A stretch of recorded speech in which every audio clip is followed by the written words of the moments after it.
at SRS again today, and last time we were here, Jerry here asked us what can we do to streamline their wash process and make things go faster and easier. And the first thing I said right off the bat is throw some zip lines in there, because zip lines get your hoses up off the floor, they keep them from getting tugged under the tires of the trucks when you're washing, and your hoses last a lot longer because you're not dragging against the concrete all the time. They also keep the hoses clean, keep you from getting grease on your pants. Awesome way to streamline a bay. So we're spreading out all of our stuff right now, and we're just about ready to get started hanging these zip lines in the wash bay, and I'm going to show you guys exactly how to do it yourselves. It's a super way to streamline a wash bay, and it's definitely going to be a huge tune-up for these guys. This is our zip lines normally. Now these are actual zip lines, like actual rideable zipline trolleys. Like you see at like an outdoor adventure place? Exactly, yeah. So these are our normal ones because blue and red are our colors, right? But then once we got in everything for this job, we realized that everything here is black and orange. So we brought them in some black and orange ones. Yeah, black is the new orange. Black is the new orange. These are nice because they just clip right onto the wire rope once you get it up there, and then you snap your 3/8 power washer hose into this bracket, and then we use these constant tension clamps to secure the hose to the bracket, make sure it doesn't go anywhere. But what's nice about these is they're super fast and easy to snap on and off, so any maintenance you have to do is a breeze. And then once we get our 100-foot hoses in, because this is a 100-foot wash bay, so we're going to use a 100-foot hose on each side to go down these trolleys. But the last 10 feet is a jumper hose that's replaceable, because that's where all of the wear and tear is going to happen, if anywhere. You don't want to have to replace the whole hose and get up in the air and do all of this if you don't have to. So we're going to make all of this stuff into a kit for our website, and we want to make all of the pieces that are not easily readily accessible available there. But the only thing we won't probably include is the UNISTRUT and the CPVC we use for a hose sleeve.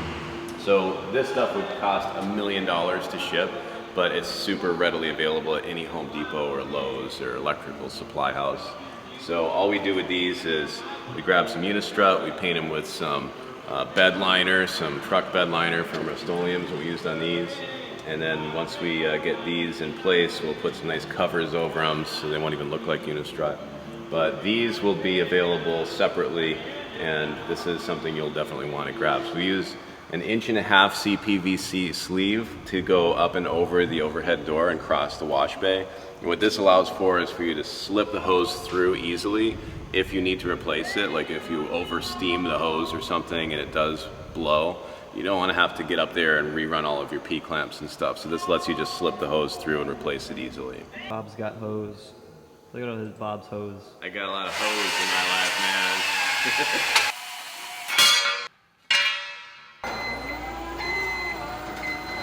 We started designing these some years ago because there wasn't really anything good on the market that was durable and also really high quality. So these are just actual zipline trolleys. And then we make these brackets up and basically powder coat these, and these are what hold the hoses to this piece. And what's nice about these is all you have to do is lay this on top of the wire rope, snap the carabiner in, and then snap the hose in here, and then you hook your constant tension clamps up around these parts here to hold the hose in nice and tight.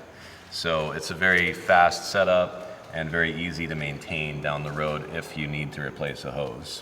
These are our turnbuckles. These are the nicest turnbuckles we could get. So these are for tightening down your wire rope once you get that up in place. And you want to just snug that wire rope down nice so that you don't get a lot of sag in the lines. Of course, you have your clamps here and these little things that keep the hose from, or the wire rope from getting too pinched. And then we have a 250-foot reel of stainless 1/4" cable that we're going to use for the zip lines themselves. And over here, these are our hoses that are going to go up on the system. Each hose has a 22mm screw coupling end. So what's nice about these is that there's no tools needed when you're up there on a ladder or on a scissor lift. You just thread all these together and then you're rocking and rolling. Come on, dude. The hardest part of this whole thing is anchoring down the wire rope. And so what you want to do is find a really nice, secure place to really lock down your eye hooks. And so what we like to use UNISTRUT because it's the most flexible thing that's universal. You can use it on a wood wall, or you can use it on a block wall, or what we're doing here is we're doing steel walls. So like what we're looking for here is our horizontal girders. So this is the 14-foot mark right here, and because of these screws here, I know that we have a nice rigid girder right behind here. It's also in line with the header of the overhead door. So like that's definitely where we're going to start our first anchor. And so what you want to do is you want to find the spot that's kind of maybe a foot off the wall, or maybe 2 or 3 feet off the door opening. That's usually about the perfect spot to start the hoses to be mounted. You just want to make sure that you have a good landing spot that's the same in all 4 corners. And the only other thing that we do is we start on the side of the wash bay that has the power washer in it as the source of where the pressure is coming from. So what we do is we come up and we start our zip lines here, and we raise the other side by about 2 feet or so that the zip lines get pulled uphill. And what that does is you don't notice that you're pulling it uphill, but when you go the other way, they just naturally kind of flow with you. So you always want to just give it a little uphill pitch from the place you anchor from. So on this side we're going to do 14 feet high, and then on the other side we're going to do about 16 feet high. So our number that we've picked on this job is 3 feet off of the rail of the overhead door. So on this job we're going to be landing right in this channel here, and all we have to do is lay our UNISTRUT in here, and then we're going to bridge, I think, 3 of these channels here so that we can get a real good bite on that horizontal girder. They're nice fancy UNISTRUT washers. Grab the whole channel real good. And these are, I believe, number 14 tech screws, so we're going to grab real good into those girders, man. So these are our spring nuts. These are 3/8 spring nuts, 3/8 by 18 thread. And so what you do is you stick this in the channel, and then you can put your next piece of UNISTRUT over it and bolt to this. So this will really hold on tight. You put them in, give them a little twist, like so. See that? And it locks into those channels there. These make big projects easy. This just allows you to grab the wall like crazy, man. For good measure, we'll throw some Loctite on here, Kev. Make sure these things never go nowhere. This is how it's done, man. So I'm gonna make up our wire rope end. So what I like to do, I take these little U-clamps here and I slip them on first. I use 3 of these.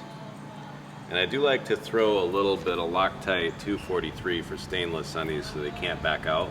And then I got my stainless steel hoop here that goes around the end. So that I'll put in after. But the first thing I want to do is flip this back around. I like to have maybe a foot coming back to here. So then I take the first one, I get as close as I can to this hoop. Now I've got my end. So we got our end made up now. And what we're going to do is we're going to bolt one of these eye hooks onto our UNISTRUT, and then we're going to use one of these D-rings to mend these 2 together so that we don't have to redo this later on down the road if we have to respring the line for whatever reason. I'm going to insert this through here. Insert this through here. So that ain't going anywhere, man.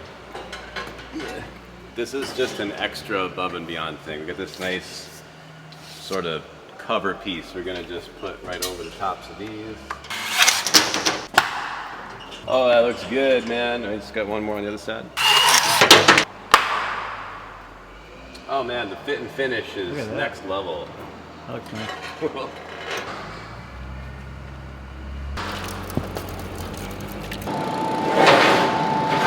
Alright, so on this side we're going to do things just a little bit differently because we're going uphill with the wire rope on this job. We're going to need to use 2 pieces of UNISTRUT sistered together for rigidity. And we're going to put one at the 14-foot mark, reaching up to the next one, which is probably, I don't know, 21 feet high or something. So basically, that way we'll have a place to anchor in the middle between where there's no real support in this wall. We're going all the way up. We're going all the way up. Alright, so we're gonna pin our first piece of UNISTRUT on the top here first, and then we'll get the bottom in. And then once that's really well anchored, then we can put another piece of UNISTRUT over it, just to really give it some rigidity since we're crossing a 7-foot span with these two.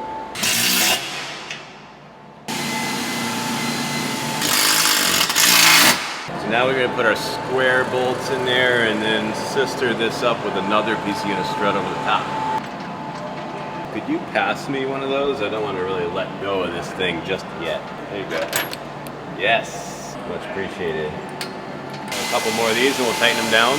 So what we've just accomplished by sistering these pieces of strut is when we really pull on these now, they're not going to be able to bow at all because we're going to pull on them like crazy with our turnbuckles, and the wire rope's going to suck these two pieces together. So this will keep them sturdy. Probably come up and help you pull on this.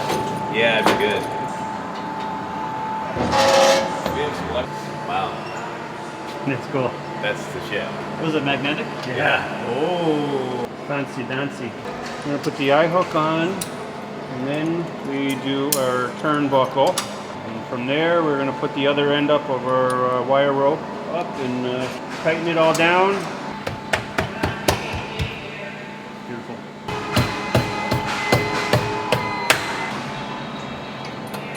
Boy, these are nice. Damn, man, we're almost there. Only got one more corner to do. We'll get on to hanging the actual hoses. You want to trade? Got that? This is a two-man job. Yeah, you want to get this wire rope as tight as you possibly can before you start tightening the turnbuckle. So you don't want a whole lot of deflection on it, you know, you don't want it to sag a lot. So if you don't get it real good and tight, then the hoses will kind of find a low spot in the middle and it won't be as nice to use. You want it nice and tight. Tight. So now we just got to tighten down our turnbuckle a little bit, and we're gonna just give it that little extra snugging, and then we'll start hanging our hoses up.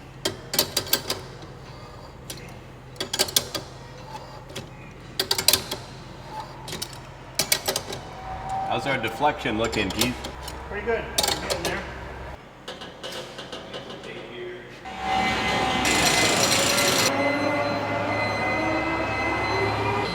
Watch your face. Wait, what are we doing? You gotta hang this tubing, man. So like, basically we like to throw a pipe sleeve over the top of the door so that we can just thread the hose right through it from one side. So if they're working off a ladder later and they want to just swap their hose out, I mean, this scissor lift isn't normally here, so like, we want to make it easy to feed the hose across from one side. So we have this nice little sleeve that we got to put across. But I got to make sure I got some good anchoring points, and I want it to be clear of the door. So I'm just wondering, what we have to work with here. This is all pretty soft, I mean, there's not really much to bite into here. We got some support here. We might just have to go off of these caps. I think that's what we're gonna have to do. We're gonna have to drill right into that, screw those right into that point. These are what we're hooking up. This is gonna be mounted to hold our pipes in place here, so I just gotta make sure we clear those spools at the sides there.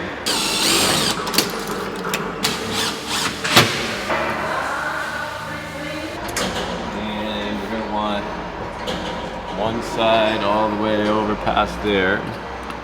Are we past that? A little bit more. There you go. Right around there?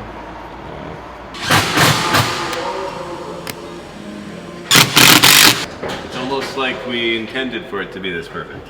We did intend for it to be perfect. We always intend for perfection. Alright, good shit. So this is going to be our hose that goes up and over the door. And I actually have another 10-foot section just to make this a little longer because their opening is so high up here, it's just a little bit more than usual. So we're going to make this about 35 feet long. I laid out all of our couplings so that the water always comes in the threaded side and comes out the side that's got this on it. So that way we don't have to think about it too much. So I know the water is flowing to this side of the base. I'm going to slip this one through first. So this will be the inlet. And then I'm just going to make my junction up between these two. I'm going to slip through as well. And our junction between these two hoses will live somewhere in the middle of this pipe.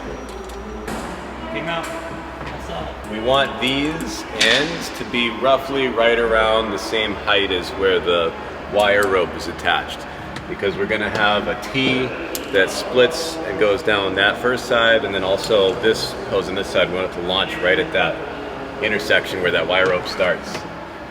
So I've got my 10-foot jumper to help us get to that point. That should be about right. It looks like we're about 5 feet short on both sides. So That's all you have to do to connect the hoses together? yep, isn't that nice? Keep it easy. We've got our piece across, now we're good. So now you can see where we're sitting here. This is where you want your jumper hose that goes up and across to sit, is right about where your wire ropes are hooked up. And now all we got to do is put some nice P-clamps to lock this in on the vertical runs, and then we'll just hand thread our 100-foot length hoses down these wire ropes from here. So yeah, this is going to be our splitter. So our hose coming from the power washer is going to go in here, and then this will give water to this line going down this side, and then this will give the water going up and over to the other side of the wash bay. I'll just screw this on here, get this piece in place. Perfect. This one's going to go on here, and then our supply hose, which we'll get to later, is going to come right in the bottom of this. So this will probably live right around here somewhere. So we're going to start planting some P-clamps around from this side forward and just make it look a little prettier. Let's finish this thing up. Oh yeah, man. That is in there.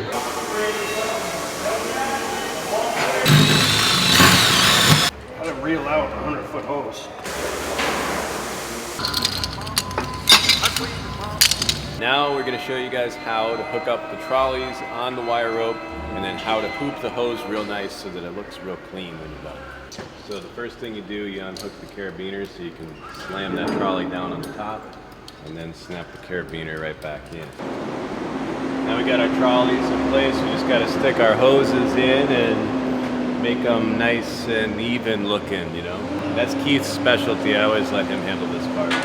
Specialty. This will be the first one where we attach the jumper. So with this, we usually like to have like a sort of a height that we aim at as to where the hose is going to end. It's about This 3 to is- 4 feet. Yeah, about 3 to 4 feet off the ground is where you want to be with this hose, because then you're going to have another 10-foot jumper that snaps onto this, and that's the one you work with. So we work from the front backwards, and basically once we get our first trolley in, we then hoop sort of in a backwards sort of loop. And what that does is it keeps some tension on the hose in between so that they want to suck together and sit real close. It just makes them hang a little bit nicer than they would normally. This is always a tricky one. We usually spend a little extra time on the hooping of the hose, because that's what really makes it look like you did a good job or not, you know? So it's always good to really take your time with this stage and make sure that the twists are just right, and make sure that the distance downward is all the same. As I create my loops, I keep my hose straight, make sure I'm not twisting it at all. And the first time when I'm hanging them up, I'm just kind of loosely putting them on there. They're going to be adjusted, and you spend about probably another half hour tweaking them afterwards. Yeah, just to make them just right. Then from there, I will make my the other end connection up, and then we'll start tweaking. The length from this trolley back to the source is the determining factor of how long each one of these hoops really is. In this side of the wash bay, we have a couple of obstacles that we want to be past before we actually start having the drops. Because we have doors here, we have a door there. So we're going to attach this all the way down to the wall over there first before we start really dialing these drops in. Screw couplings are the best couplings. Yeah, man.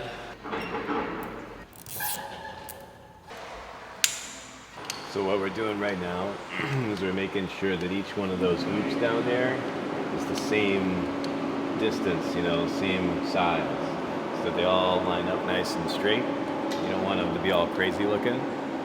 So it's like the finishing touch. Once we get that nailed down, then we'll put our constant tension clamps on to lock those hoses in place. And then we'll fire it up, make sure there's no leaks. Well, what these are constant tension hose clamps. We use them to cinch the hoses to our or bends. That way no one can pull them off and avoid any future headaches. The trick with these, for what I found works the best, is kind of get them started on the hose, and you really only want to get maybe a thread or two in there, and then kind of work them over the bend. And then from that point there, I just kind of snug them up with my fingers until they're all in place, and I'll double back with the impact gun. Now tighten them down. Yeah, and when I tighten them down, you're just snugging them up. You're not going to drive them home. They're pretty tight even just by hand, but just a couple threads in.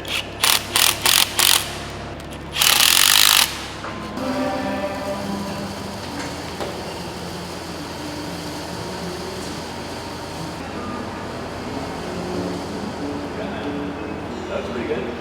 What we got going on here? So now we just got to hang up the hooks. This is going to give them a place to put the lance down so they don't just drop it on the ground, hopefully. So anyway, orange and black, of course, these are perfect for them. So we're just going to slant these on the wall right here, and that way this little trigger is going to have a spot to live.